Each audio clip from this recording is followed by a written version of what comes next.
શું લેવા આવ્યા? મિલિટરી વાળાએ એક કીધું હતું કે તમે લોકો ફરવા શું કામ આવો છો?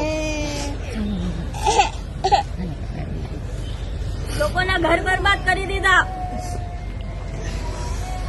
મોદી સરકારને અમારે એક વિનંતી કે અમારો ઘરનો આધાર સ્તંભ લઈ લીધો છે, અમને ન્યાય જોઈએ, ન્યાય. વીઆઈપી લોકોને હેલિકોપ્ટરની સેવા મળે છે, ટેક્સ ભરે છે, ટેક્સ ભરીને સેલરી મળે છે, તોય કાંઈ સુવિધા નહીં, કાંઈ એટલે કાંઈ નહીં.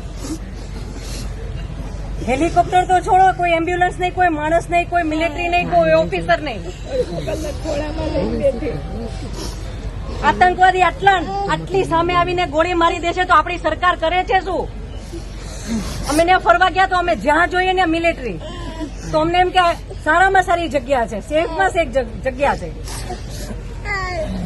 અમારી સામે આવીને બંદૂક મારીને હસતો હતો ઈ, અને જ્યાં સુધી જીવ ન ગયો ત્યાં સુધી ઉભો રહ્યો. હિન્દુ ને મુસલમાનને અલગ કર્યા, મુસલમાનને કઈ ન કર્યું. જેટલા હિન્દુ પુરુષ હતા બધાને ગોળી મારી દીધી, બધાને આવડા છોકરા હતા. ઉભો ઉભો હસતો હતો, જ્યાં સુધી જીવ ન ગયો ત્યાં સુધી ઉભો ઉભો હસતો હતો. કેવી સરકાર છે આપણી? કાશ્મીરનું નામ બદનામ કરો છો. કાશ્મીરમાં કઈ વાંધો નથી, વાંધો આપણી સરકારની સિક્યુરિટીમાં છે.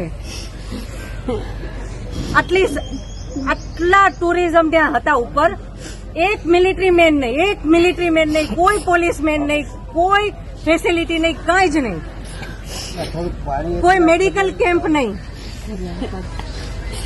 રસ્તાની સુવિધા નહીં.